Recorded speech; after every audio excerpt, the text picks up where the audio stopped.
The Adventures of Sherlock Holmes by Sir Arthur Conan Doyle. Adventure 4. The Boscombe Valley Mystery.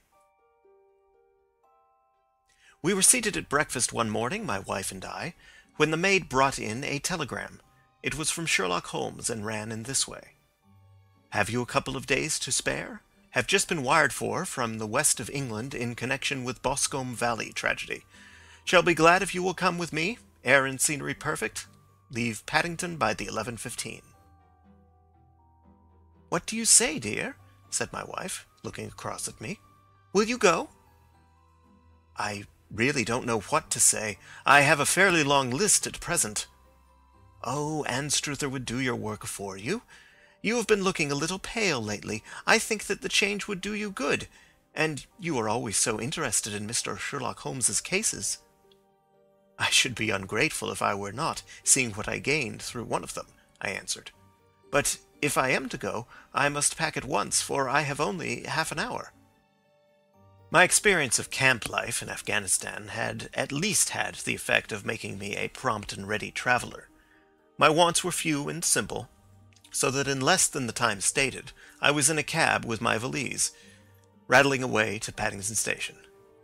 Sherlock Holmes was pacing up and down the platform, his tall, gaunt figure made even gaunter and taller by his long grey travelling cloak and close-fitting cloth cap. "It is really very good of you to come, Watson," said he. "It makes a considerable difference to me, having someone with me on whom I can thoroughly rely. Local aid is always either worthless or else biased. If you will keep the two corner seats, I shall get the tickets." We had the carriage to ourselves, save for an immense litter of papers which Holmes had brought with him. Among these he rummaged and read, with intervals of note-taking and of meditation, until we were past Reading. Then he suddenly rolled them all into a gigantic ball and tossed them up onto the rack. "Have you heard anything of the case?" he asked. "Not a word. I have not seen a paper for some days." "The London press has not had very full accounts. I have just been looking through all the recent papers in order to master the particulars. It seems from what I gather to be one of those simple cases which are so extremely difficult." "That sounds a little paradoxical." "But it is profoundly true. Singularity is almost invariably a clue. The more featureless and commonplace a crime is, the more difficult it is to bring it home. In this case, however, they have established a very serious case against the son of the murdered man." "It is a murder, then?" "Well, it is conjectured to be so. I shall take nothing for granted until I have the opportunity of looking personally into it. I will explain the state of things to you as far as I have been able to understand it in a very few words. Boscombe Valley is a country district not very far from Ross in Herefordshire. The largest landed proprietor in that part is a Mr. John Turner, who made his money in Australia and returned some years ago to the old country. One of the farms which he held, that of Hatherley, was lent to Mr. Charles McCarthy, who was also an ex-Australian.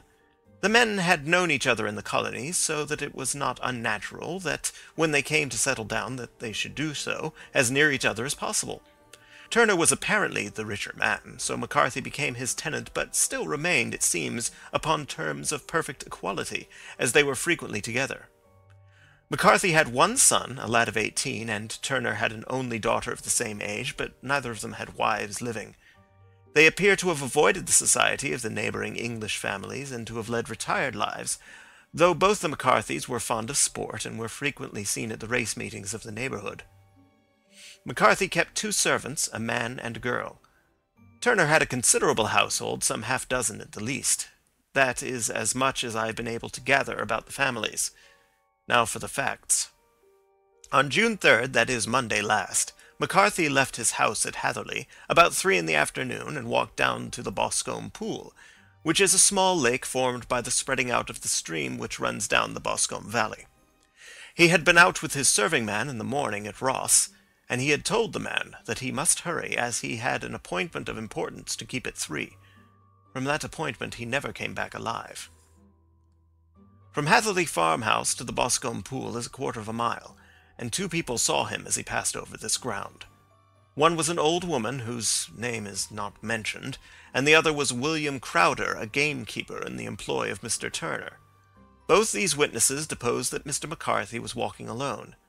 The gamekeeper adds that within a few minutes of his seeing Mr. McCarthy pass, he had seen his son, Mr. James McCarthy, going the same way with a gun under his arm. To the best of his belief, the father was actually in sight at the time, and the son was following him. He thought no more of the matter until he heard in the evening of the tragedy that had occurred. The two McCarthys were seen after the time when William Crowder, the gamekeeper, lost sight of them. The Boscombe pool is thickly wooded round, with just a fringe of grass and of reeds round the edge. A girl of 14, Patience Moran, who is the daughter of the lodgekeeper of the Boscombe Valley estate, was in one of the woods picking flowers. She states that while she was there she saw, at the border of the wood and close by the lake, Mr. McCarthy and his son, and that they appeared to be having a violent quarrel. She heard Mr. McCarthy the elder using very strong language to his son, and she saw the latter raise up his hand as if to strike his father. She was so frightened by their violence that she ran away and told her mother when she reached home that she had left the two McCarthys quarrelling near Boscombe Pool, and that she was afraid that they were going to fight. She had hardly said the words when young Mr. McCarthy came running up to the lodge to say that he had found his father dead in the wood, and to ask for the help of the lodgekeeper. He was much excited, without either his gun or his hat, and his right hand and sleeve were observed to be stained with fresh blood. On following him, they found the dead body stretched out upon the grass beside the pool. The head had been beaten in by repeated blows of some heavy and blunt weapon.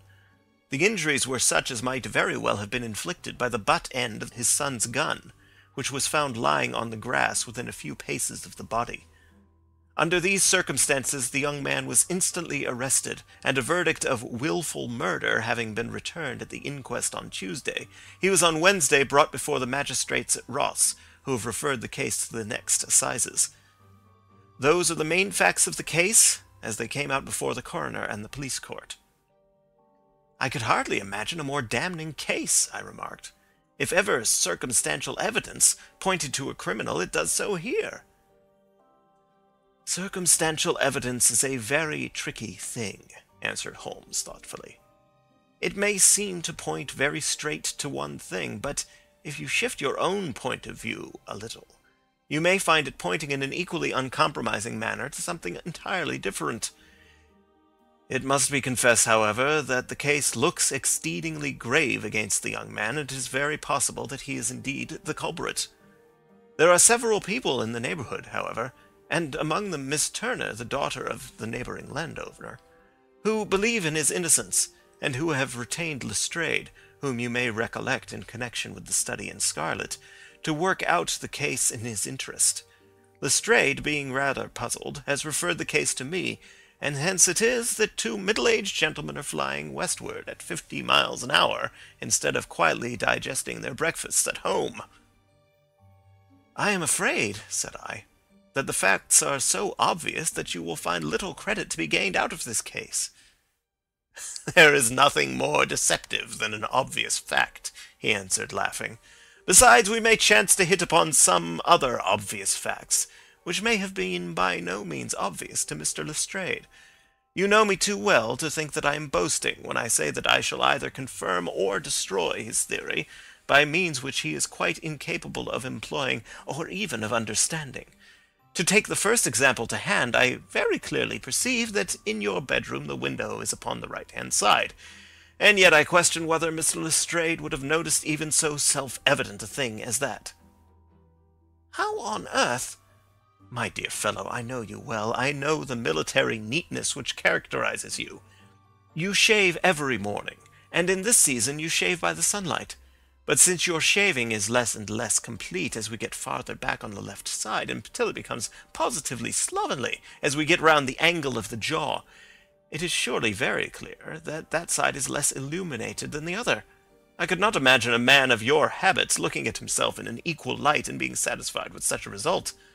I only quote this as a trivial example of observation and inference. Therein lies my métier, and it is just possible that it may be of some service in the investigation which lies before us. There are one or two minor points which are brought out in the inquest and which are worth considering." "What are they?" "It appears that his arrest did not take place at once, but after the return to Hatherley Farm. On the inspector of constabulary informing him that he was a prisoner, he remarked that he was not surprised to hear it, and that it was no more than his deserts. This observation of his had the natural effect of removing any traces of doubt which might have remained in the minds of the coroner's jury. "It was a confession!" I ejaculated. "No, for it was followed by a protestation of innocence. Coming on top of such a damning series of events, it was at the least a most suspicious remark." "On the contrary," said Holmes, "it is the brightest rift which I can at present see in the clouds. However innocent he might be, he could not be such an absolute imbecile as not to see that the circumstances were very black against him. Had he appeared surprised at his own arrest, or feigned indignation at it, I should have looked upon it as highly suspicious, because such surprise or anger would not be natural under the circumstances, and yet might appear to be the best policy to a scheming man.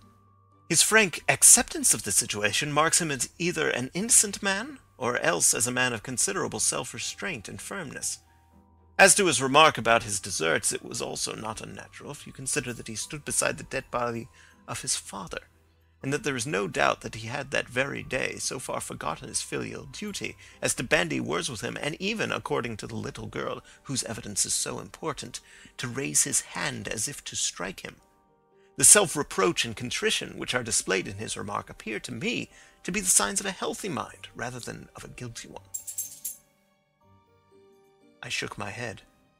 "Many men have been hanged on far slighter evidence," I remarked. "So they have, and many men have been wrongfully hanged." "What is the young man's own account of the matter?" "It is, I am afraid, not very encouraging to his supporters, though there are one or two points in it which are suggestive. You will find it here and may read it for yourself." He picked out from his bundle a copy of the local Herefordshire paper, and having turned down the sheet he pointed out the paragraph in which the unfortunate young man had given his own statement of what had occurred. I settled myself down in the corner of the carriage and read it very carefully. It ran in this way: "Mr. James McCarthy, the only son of the deceased, was then called and gave evidence as follows. I had been away from home for 3 days at Bristol, and had only just returned upon the morning of last Monday the 3rd. My father was absent from home at the time of my arrival, and I was informed by the maid that he had driven over to Ross with John Cobb, the groom. Shortly after my return I heard the wheels of his trap in the yard, and, looking out of my window, I saw him get out and walk rapidly out of the yard, though I was not aware in which direction he was going. I then took my gun and strolled out in the direction of the Boscombe pool with the intention of visiting the rabbit warren which is upon the other side. On my way I saw William Crowder, the gamekeeper, as he had stated in his evidence, but he is mistaken in thinking that I was following my father. I had no idea that he was in front of me. When about 100 yards from the pool I heard a cry of coo-ee, which is an unusual signal between my father and myself. I then hurried forward, and found him standing by the pool. He appeared to be much surprised at seeing me, and asked me rather roughly what I was doing there. A conversation ensued which led to high words and almost to blows, for my father was a man of a very violent temper. Seeing that his passion was becoming ungovernable, I left him and returned towards Hatherley Farm. I had not gone more than 150 yards, however, when I heard a hideous outcry behind me, which caused me to run back again. I found my father expiring upon the ground with his head terribly injured. I dropped my gun and held him in my arms, but he almost instantly expired. I knelt beside him for some minutes, and then made my way to Mr. Turner's lodge-keeper, his house being the nearest, to ask for assistance. I saw no one near my father when I returned, and I have no idea how he came by his injuries. He was not a popular man, being somewhat cold and forbidding in his manners, but he had, as far as I know, no active enemies. I know nothing further of the matter." The Coroner: "Did your father make any statement to you before he died?" Witness: "He mumbled a few words, but I could only catch some allusion to a rat." The Coroner: "What did you understand by that?" Witness: "It conveyed no meaning to me. I thought that he was delirious." The Coroner: "What was the point upon which you and your father had this final quarrel?" Witness: "I should prefer not to answer." The Coroner: "I am afraid that I must press it." Witness: "It is really impossible for me to tell you. I can assure you that it has nothing to do with the sad tragedy which followed." The coroner. "That is for the court to decide. I need not point out to you that your refusal to answer will prejudice your case considerably in any future proceedings which may arise." Witness: "I still must refuse." The coroner: "I understand that the cry of cooee was a common signal between you and your father." Witness: "It was." The coroner: "How was it then that he uttered it before he saw you and before he even knew that you had returned from Bristol?" Witness, with considerable confusion: "I do not know." A juryman: "Did you see nothing which aroused your suspicions when you returned on hearing the cry and found your father fatally injured?" Witness: "Nothing definite." The coroner: "What do you mean?" Witness: "I was so disturbed and excited as I rushed out into the open that I could think of nothing except my father. Yet I have a vague impression that as I ran forward, something lay upon the ground to the left of me. It seemed to be something grey in colour, a coat of some sort, or a plaid perhaps. When I rose from my father, I looked round for it, but it was gone." "Do you mean that it had disappeared before you went to help?" "Yes, it was gone." "You cannot say what it was?" "No, I had a feeling something was there." "How far from the body?" "A dozen yards or so." "And how far from the edge of the wood?" "About the same." "Then if it was removed, it was while you were within a dozen yards of it?" "Yes, but with my back towards it." This concluded the examination of the witness. "I see," said I, as I glanced down the column, "that the coroner in his concluding remarks was rather severe upon young McCarthy. He calls attention, and with reason, to the discrepancy about his father having signalled to him before seeing him, and also to his refusal to give details of his conversation with his father, and his singular account of his father's dying words. They are all, as he remarks, very much against the son." Holmes laughed softly to himself, and stretched himself out upon the cushioned seat. "Both you and the coroner have been at some pains," said he, "to single out the very strongest points in the young man's favour. Don't you see that you alternately give him credit for having too much imagination and too little? Too little if he could not invent a cause of quarrel which would give him the sympathy of the jury. Too much if he evolved from his own inner consciousness anything so outré as a dying reference to a rat, and the incident of the vanishing cloth. No, sir, I shall approach this case from the point of view that what this young man says is true, and we shall see whither that hypothesis will lead us. And now here is my pocket Petrarch, and not another word shall I say of this case until we are on the scene of action. We lunch at Swindon, and I see that we shall be there in 20 minutes.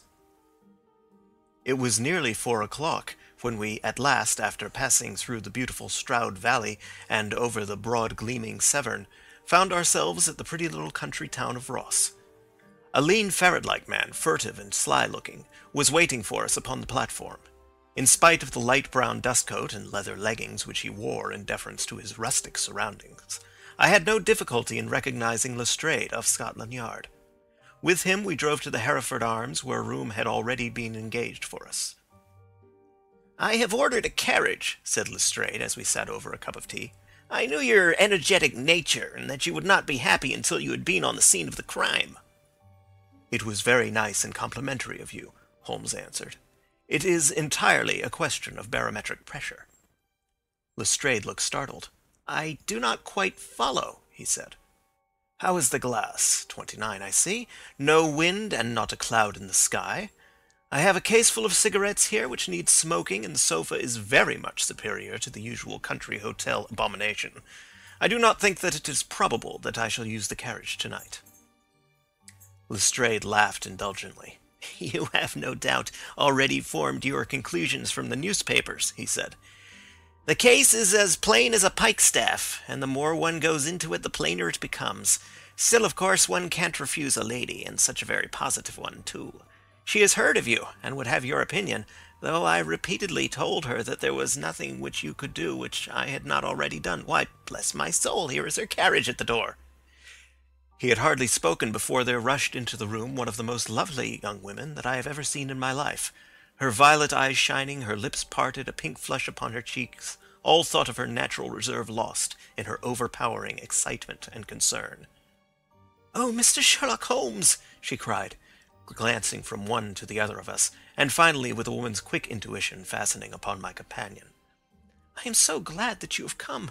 I have driven down to tell you so. I know that James didn't do it. I know it, and I want you to start upon your work knowing it too. Never let yourself doubt upon that point.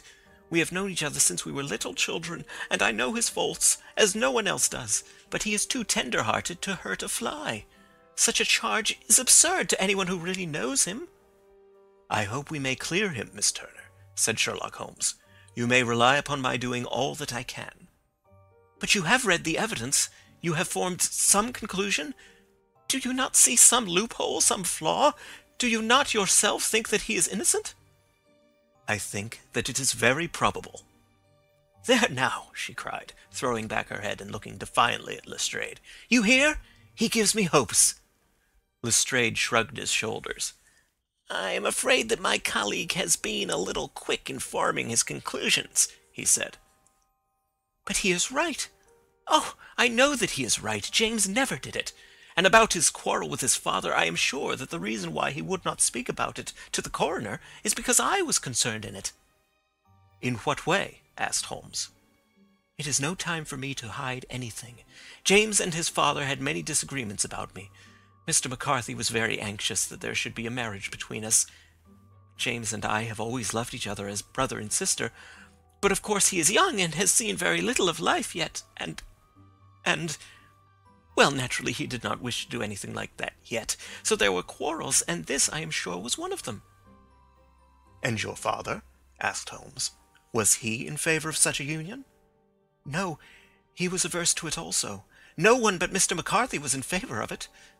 A quick blush passed over her fresh young face as Holmes shot one of his keen, questioning glances at her. "Thank you for this information," said he. "May I see your father if I call tomorrow?" "I am afraid the doctor won't allow it." "The doctor?" "Yes. Have you not heard? Poor father has never been strong for years back, but this has broken him down completely. He is taken to his bed, and Dr. Willows says that he is a wreck, and that his nervous system is shattered. Mr. McCarthy was the only man alive who had known Dad in the old days in Victoria." "Ha! In Victoria, that is important." "Yes, at the mines." "Quite so, at the gold mines, where, as I understand, Mr. Turner made his money." "Yes, certainly." "Thank you, Miss Turner. You have been of material assistance to me." "You will tell me if you have any news tomorrow. No doubt you will go to the prison to see James. Oh, if you do, Mr. Holmes, do tell him that I know him to be innocent." "I will, Miss Turner." "I must go home now, for Dad is very ill, and he misses me so if I leave him. Goodbye, and God help you in your undertaking." She hurried from the room as impulsively as she had entered, and we heard the wheels of her carriage rattle off down the street. "I am ashamed of you, Holmes," said Lestrade with dignity after a few minutes' silence. "Why should you raise up hopes which you are bound to disappoint? I am not over-tender of heart, but I call it cruel." "I think that I see my way to clearing James McCarthy," said Holmes. "Have you an order to see him in prison?" "Yes, but only for you and me." "Then I shall reconsider my resolution about going out. We have still time to take a train to Hereford and see him tonight?" "Ample." "Then let us do so. Watson, I fear that you will find it very slow, but I shall only be away a couple of hours." I walked down to the station with them, and then wandered through the streets of the little town, finally returning to the hotel, where I lay upon the sofa, and tried to interest myself in a yellow-backed novel. The puny plot of the story was so thin, however, when compared to the deep mystery through which we were groping, and I found my attention wander so continually from the action to the fact, that I at last flung it across the room, and gave myself up entirely to a consideration of the events of the day. Supposing that this unhappy young man's story were absolutely true, then what hellish thing, what absolutely unforeseen and extraordinary calamity could have occurred between the time when he parted from his father and the moment when, drawn back by his screams, he rushed into the glade? It was something terrible and deadly. What could it be? Might not the nature of the injuries reveal something to my medical instincts? I rang the bell and called for the weekly country paper, which contained a verbatim account of the inquest. In the surgeon's deposition it was stated that the posterior third of the left parietal bone and the left half of the occipital bone had been shattered by a heavy blow from a blunt weapon. I marked the spot upon my own head. Clearly such a blow must have been struck from behind. That was to some extent in favor of the accused, as when seen quarreling he was face to face with his father. Still, it did not go for very much, for the older man might have turned his back before the blow fell. Still, it might be worthwhile to call Holmes's attention to it. Then there was the peculiar dying reference to a rat. What could that mean? It could not be delirium. A man dying from a sudden blow does not commonly become delirious. No, it was more likely to be an attempt to explain how he met his fate. But what could it indicate? I cudgelled my brains to find some possible explanation. And then the incident of the grey cloth seen by young McCarthy. If that were true, the murderer must have dropped some part of his dress, presumably his overcoat, in his flight, and must have had the hardihood to return and to carry it away at the instant when the son was kneeling with his back turned not a dozen paces off. What a tissue of mysteries and improbabilities the whole thing was! I did not wonder at Lestrade's opinion, and yet I had so much faith in Sherlock Holmes's insight that I could not lose hope as long as every fresh fact seemed to strengthen his conviction of young McCarthy's innocence. It was late before Sherlock Holmes returned. He came back alone, for Lestrade was staying in lodgings in the town. "The glass still keeps very high," he remarked as he sat down. "It is of importance that it should not rain before we are able to go over the ground. On the other hand, a man should be at his very best and keenest for such a nice work as that, and I did not wish to do it when fagged by a long journey. I have seen young McCarthy." "And what did you learn from him?" "Nothing." "Could he throw no light?" "None at all. I was inclined to think at one time that he knew who had done it and was screening him or her. But I am convinced now that he is as puzzled as everyone else. He is not a very quick-witted youth, though comely to look at, and I should think sound at heart." "I cannot admire his taste," I remarked, "if it is indeed a fact that he was averse to a marriage with so charming a young lady as this Miss Turner." "Ah, thereby hangs a rather painful tale. This fellow is madly, insanely in love with her, but some 2 years ago, when he was only a lad, and before he really knew her, for she had been away 5 years at a boarding school, what does the idiot do but get into the clutches of a barmaid in Bristol and marry her at a registry office? No one knows a word of the matter, but you can imagine how maddening it must be to him to be upbraided for not doing what he would give his very eyes to do, but which he knows to be absolutely impossible. It was sheer frenzy of this sort which made him throw his hands up into the air when his father, at their last interview, was goading him on to propose to Miss Turner. On the other hand, he had no means of supporting himself, and his father, who was by all accounts a very hard man, would have thrown him over utterly had he known the truth. It was with his barmaid wife that he had spent the last 3 days in Bristol, and his father did not know where he was. Mark that point, it is of importance. Good has come out of evil, however, for the barmaid, finding from the papers that he is in serious trouble and likely to be hanged, has thrown him over utterly and has written to him to say that she has a husband already in the Bermuda dockyard, so that there is really no tie between them. I think that bit of news has consoled young McCarthy for all that he has suffered." "But if he is innocent, who has done it?" "Ah, who? I would call your attention very particularly to 2 points. One is that the murdered man had an appointment with someone at the pool, and that the someone could not have been his son, for his son was away, and he did not know when he would return. The second is that the murdered man was heard to cry cooee before he knew that his son had returned. Those are the crucial points upon which the case depends." "And now let us talk about George Meredith, if you please, and we shall leave all minor matters until tomorrow." There was no rain, as Holmes had foretold, and the morning broke bright and cloudless. At 9 o'clock Lestrade called for us with the carriage, and we set off for Hatherley Farm and the Boscombe pool. "There is serious news this morning," Lestrade observed. "It is said that Mr. Turner of the Hole is so ill that his life is despaired of." "An elderly man, I presume?" said Holmes. "About 60. But his constitution has been shattered by his life abroad, and he has been in failing health for some time. This business has had a very bad effect upon him. He was an old friend of McCarthy's, and, I may add, a great benefactor to him, for I have learned that he gave him Hatherley Farm rent-free." "Indeed, that is interesting," said Holmes. "Oh, yes. In 100 other ways he has helped him. Everybody about here speaks of his kindness to him." "Really? Does it not strike you as a little singular that this McCarthy, who appears to have had little of his own, and to have been under such obligations to Turner, should still talk of marrying his son to Turner's daughter, who is presumably heiress to the estate, and that in such a very cocksure manner, as if it were merely a case of proposal and all else would follow? It is the more strange since we know that Turner himself was averse to the idea. The daughter told us as much. Do you not deduce something from that?" "We have got to the deduces and the inferences," said Lestrade, winking at me. "I find it hard enough to tackle facts home without flying away after theories and fancies." "You are right," said Holmes demurely. "You do find it very hard to tackle the facts."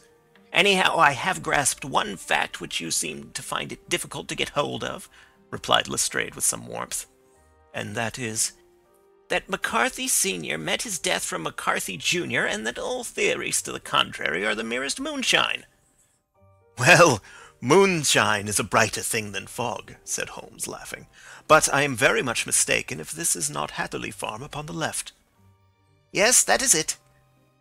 It was a widespread, comfortable-looking building, 2-storied, slate-roofed, with great yellow blotches of lichen upon the grey walls. The drawn blinds and the smokeless chimneys, however, gave it a stricken look, as though the weight of this horror still lay heavy upon it. We called at the door, when the maid, at Holmes's request, showed us the boots which her master wore at the time of his death, and also a pair of the son's, though not the pair which he had then had. Having measured these very carefully from 7 or 8 different points, Holmes desired to be led to the courtyard, from which we all followed the winding track which led to Boscombe Pool. Sherlock Holmes was transformed when he was hot upon such a scent as this. Men who had only known the quiet thinker and logician of Baker Street would have failed to recognize him. His face flushed and darkened. His brows were drawn into 2 hard black lines, while his eyes shone out from beneath them with a steely glitter. His face was bent downward, his shoulders bowed, his lips compressed, and the veins stood out like whipcord in his long sinewy neck. His nostrils seemed to dilate with a purely animal lust for the chase, and his mind was so absolutely concentrated upon the matter before him that a question or remark fell unheeded upon his ears, or at the most only provoked a quick, impatient snarl in reply. Swiftly and silently he made his way along the track which ran through the meadows, and so by way of the woods to the Boscombe Pool. It was damp, marshy ground, as is all that district, and there were marks of many feet, both upon the path and amid the short grass which bounded it on either side. Sometimes Holmes would hurry on, sometimes stop dead, and once he made quite a little detour into the meadow. Lestrade and I walked behind him, the detective indifferent and contemptuous, while I watched my friend with the interest which sprang from the conviction that every one of his actions was directed towards a definite end. The Boscombe Pool, which is a little reed-girt sheet of water some 50 yards across, is situated at the boundary between the Hatherley Farm and the private park of the wealthy Mr. Turner. Above the woods which lined it upon the farther side we could see the red, jutting pinnacles which marked the site of the rich landowner's dwelling. On the Hatherley side of the pool the woods grew very thick, and there was a narrow belt of sodden grass 20 paces across between the edge of the trees and the reeds which lined the lake. Lestrade showed us the exact spot at which the body had been found, and indeed so moist was the ground that I could plainly see the traces which had been left by the fall of the stricken man. To Holmes, as I could see by his eager face and peering eyes, very many other things were to be read upon the trampled grass. He ran round, like a dog who is picking up a scent, and then turned upon my companion. "What did you go into the pool for?" he asked. "I fished about with a rake. I thought there might be some weapon or other trace, but how on earth—" "Oh, tut, tut, I have no time. That left foot of yours with its inward twist is all over the place. A mole could trace it, and there it vanishes among the reeds. Oh, how simple it would have all been had I been here before they came like a herd of buffalo and wallowed all over it. Here is where the party with the lodge-keeper came, and they have covered all tracks for 6 or 8 feet round the body, but here are 3 separate tracks of the same feet." He drew out a lens and lay down upon his waterproof to have a better view, talking all the time rather to himself than to us. "These are young McCarthy's feet. Twice he was walking, and once he ran swiftly, so that the soles are deeply marked, and the heels hardly visible. That bears out his story. He ran when he saw his father on the ground. Then here are the father's feet as he paced up and down. What is this, then? It is the butt end of the gun as the son stood listening. And this? Ha ha! What have we here? Tiptoes, tiptoes square, too. Quite unusual boots. They come, they go, they come again. Of course, that was for the cloak. Now, where did they come from? He ran up and down, sometimes losing, sometimes finding the track, until we were well within the edge of the wood and under the shadow of a great beech, the largest tree in the neighborhood. Holmes traced his way to the farther side of this and lay down once more upon his face with a little cry of satisfaction. For a long time he remained there, turning over the leaves and dried sticks, gathering up what seemed to me to be dust into an envelope, and examining with his lens not only the ground, but even the bark of the tree as far as he could reach. A jagged stone was lying among the moss, and this he also carefully examined and retained. Then he followed a pathway through the wood until he came to the high road, where all traces were lost. "It has been a case of considerable interest," he remarked, returning to his natural manner. "I fancy that this grey house on the right must be the lodge. I think that I will go in and have a word with Moran, and perhaps write a little note. Having done that, we may drive back to our luncheon. You may walk to the cab, and I shall be with you presently." It was about 10 minutes before we regained our cab and drove back into Ross, Holmes still carrying with him the stone which he had picked up in the wood. "This may interest you, Lestrade," he remarked, holding it out. "The murder was done with it." "I see no marks." "There are none." "How do you know, then?" "The grass was growing under it. It had only lain there a few days. There was no sign of a place whence it had been taken. It corresponds with the injuries. There is no sign of any other weapon." "And the murderer?" "Is a tall man, left-handed, limps with the right leg, wears thick-soled shooting boots and a grey cloak, smokes Indian cigars, uses a cigar holder, and carries a blunt penknife in his pocket. There are several other indications, but these may be enough to aid us in our search." Lestrade laughed. "I am afraid that I am still a skeptic," he said. "Theories are all very well, but we have to deal with a hard-headed British jury."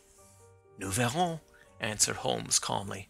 "You work your own method, and I shall work mine. I shall be busy this afternoon, and shall probably return to London by the evening train." "And leave your case unfinished?" "No, finished." "But the mystery?" "It is solved."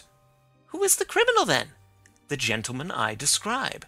"But who is he?" "Surely it would not be difficult to find out. This is not such a populous neighborhood." Lestrade shrugged his shoulders.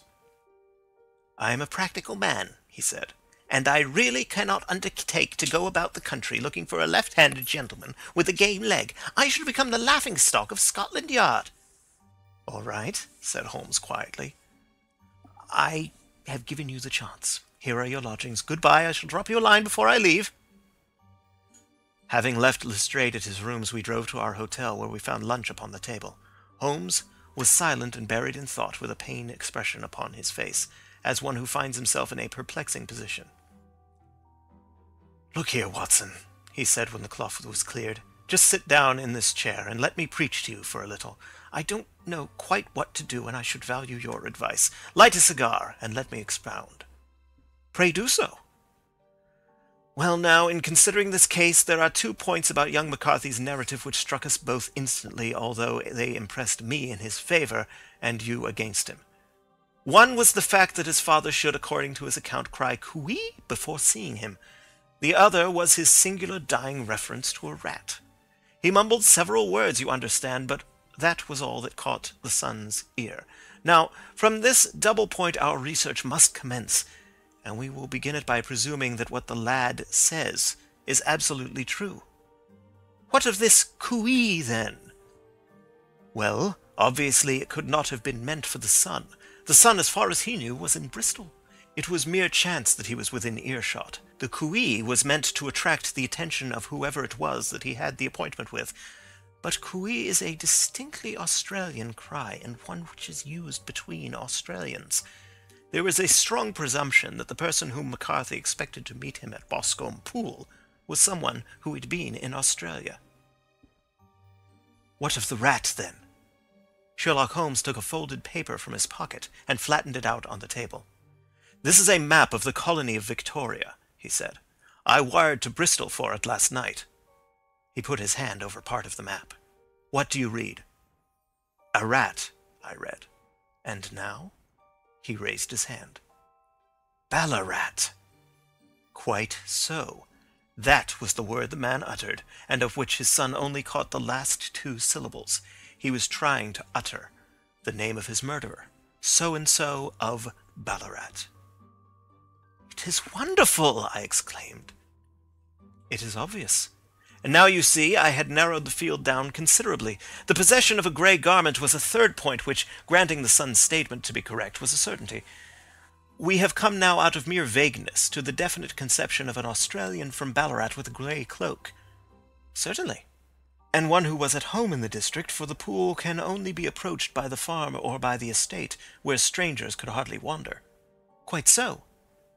Then comes our expedition of today. By an examination of the ground I gained the trifling details which I gave to that imbecile Lestrade as to the personality of the criminal. But how did you gain them? You know my method. It is founded upon the observation of trifles. His height I might know that you might roughly judge from the length of his stride. His boots, too, might be told from their traces. Yes, they were peculiar boots. But his lameness?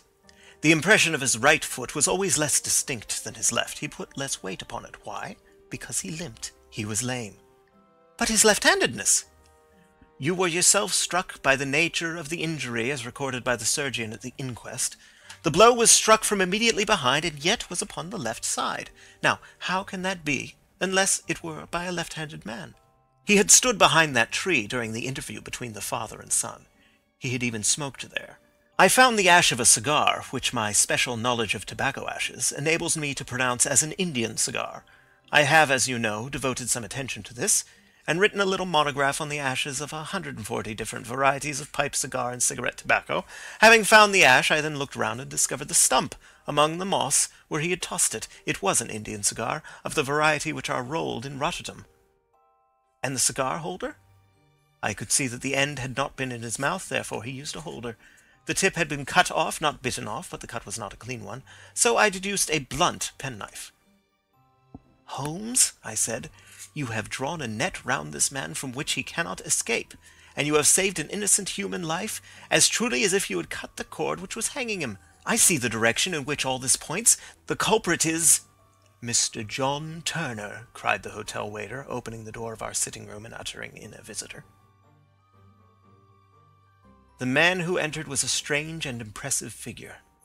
His slow, limping step and bowed shoulders gave the appearance of decrepitude, and yet his hard, deep-lined, craggy features and his enormous limbs showed that he was possessed of unusual strength of body and of character. His tangled beard, grizzled hair, and outstanding drooping eyebrows combined to give an air of dignity and power to his appearance, but his face was of an ashen white, while his lips and the corners of his nostrils were tinged with a shade of blue. It was clear to me at a glance that he was in the grip of some deadly and chronic disease. "Pray sit down on the sofa," said Holmes gently. "You had my note?" "Yes, the lodge-keeper brought it up. You said that you wished to see me here to avoid scandal." "I thought people would talk if I went to the hall." "And why did you wish to see me?" He looked across at my companion with despair in his weary eyes, as though his question was already answered. "Yes," said Holmes, answering the look rather than the words. "It is so. I know all about McCarthy." The old man sank his face in his hands. "God help me," he cried. "But I would not have let the young man come to harm. I give you my word that I would have spoken out if it went against him at the assizes." "I am glad to hear you say so," said Holmes gravely. "I would have spoken now, had it not been for my dear girl. It would break her heart. It will break her heart when she hears that I am arrested." "It may not come to that," said Holmes. "What?" "I am no official agent. I understand that it was your daughter who required my presence here, and I am acting in her interests. Young McCarthy must be got off, however." "I am a dying man," said old Turner. "I have had diabetes for years. My doctor says it is a question whether I shall live a month. Yet I would rather die under my own roof than in a jail." Holmes rose and sat down at the table with his pen in his hand, and a bundle of paper before him. "Just tell us the truth," he said. "I shall jot down the facts, you will sign it, and Watson here can witness it. Then I could produce your confession at the last extremity to save young McCarthy. I promise you that I shall not use it unless it is absolutely needed." "It's as well," said the old man.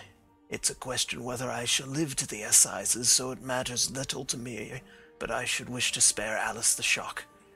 And now I will make the thing clear to you. It has been a long time in the acting, but it will not take me long to tell. You didn't know this dead man, McCarthy. He was a devil incarnate, I tell you that. God keep you out of the clutches of such a man as he. His grip has been upon me these 20 years, and he has blasted my life. I'll tell you first how I came to be in his power.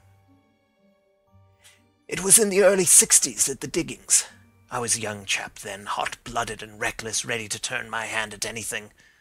I got among bad companions, took to drink, had no luck with my claim, took to the bush, and in a word became what you would call over here a highway robber. There were 6 of us, and we had a wild, free life of it, sticking up a station from time to time, or stopping the wagons on the road to the diggings. Black Jack of Ballarat was the name I went under, and our party is still remembered in the colony as the Ballarat Gang. One day, a gold convoy came down from Ballarat to Melbourne, and we lay in wait for it and attacked it. There were 6 troopers and 6 of us, so it was a close thing, but we emptied 4 of their saddles at the first volley. 3 of our boys were killed, however, before we got the swag. I put my pistol to the head of the wagon driver, who was this very man McCarthy. I wished to the Lord that I had shot him then, but I spared him, though I saw his wicked little eyes fixed on my face as though to remember every feature. We got away with the gold, became wealthy men, and made our way over to England without being suspected. There I parted from my old pals and determined to settle down to a quiet and respectable life. I bought this estate, which chanced to be in the market, and I set myself to do a little good with my money to make up for the way in which I had earned it. I married too, and though my wife died young, she left me my dear little Alice. Even when she was just a baby, her wee hand seemed to lead me down the right path as nothing else had ever done. In a word, I turned over a new leaf and did my best to make up for the past. All was going well when McCarthy laid his grip upon me. I had gone up to town about an investment, and I met him in Regent Street with hardly a coat to his back or a boot to his foot. "Here we are, Jack," says he, touching me on the arm. "We'll be as good as a family to you. There's 2 of us, me and my son, and you can have the keeping of us. If you don't, it's a fine, law-abiding country is England, and there's always a policeman within hail." Well, down they came to the West Country. There was no shaking them off, and there they have lived rent-free on my best land ever since.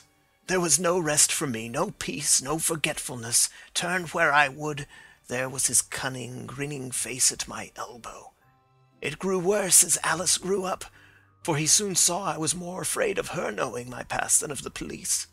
Whatever he wanted he must have, and whatever it was I gave him, without question. Land, money, houses, until at last he asked a thing which I could not give. He asked for Alice. His son, you see, had grown up, and so had my girl. And as I was known to be in weak health, it seemed a fine stroke to him that his lad should step into the whole property. But there I was firm. I would not have his cursed stock mixed with mine. Not that I had any dislike to the lad, but his blood was in him, and that was enough. I stood firm. McCarthy threatened. I braved him to do his worst. We were to meet at the pool midway between our houses to talk it over.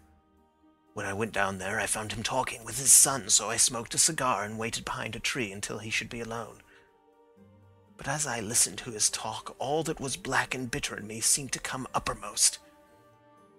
He was urging his son to marry my daughter with as little regard for what she might think, as if she were a slut from off the streets. It drove me mad to think that I and all that I held most dear should be in the power of such a man as this. Could I not snap the bond? I was already a dying and desperate man. Though clear of mind and fairly strong of limb, I knew that my own fate was sealed. But my memory and my girl both could be saved if I could but silence that foul tongue. I did it, Mr. Holmes. I would do it again. Deeply as I have sinned, I have led a life of martyrdom to atone for it. But that my girl should be entangled in the same meshes which held me was more than I could suffer. I struck him down with no more compunction than if he had been some foul and venomous beast. His cry brought back his son, but I had gained the cover of the wood, though I was forced to go back to fetch the cloak which I had dropped in my flight. That is the true story, gentlemen, of all that occurred. Well, it is not for me to judge you, said Holmes, as the old man signed the statement which had been drawn out. I pray that we may never be exposed to such a temptation. I pray not, sir. And what do you intend to do? In view of your health? Nothing. You are yourself aware that you will soon have to answer for your deed at a higher court than the assizes. I will keep your confession, and if McCarthy is condemned, I shall be forced to use it. If not, it shall never be seen by mortal eye, and your secret, whether you be alive or dead, shall be safe with us. Farewell, then, said the old man solemnly. Your own deathbeds, when they come, will be the easier for the thought of the peace which you have given to mine. Tottering and shaking in all his giant frame, he stumbled slowly from the room. God help us, said Holmes after a long silence. Why does fate play such tricks with poor, helpless worms? I never hear of such a case as this that I do not think of Baxter's words and say, there, but for the grace of God, goes Sherlock Holmes. James McCarthy was acquitted at the assizes on the strength of a number of objections which had been drawn out by Holmes and submitted to the defending counsel. Old Turner lived for 7 months after our interview, but he is now dead, and there is every prospect that the son and daughter may come to live happily together in ignorance of the black cloud which rests upon their past. End of Adventure 4, The Boscombe Valley Mystery.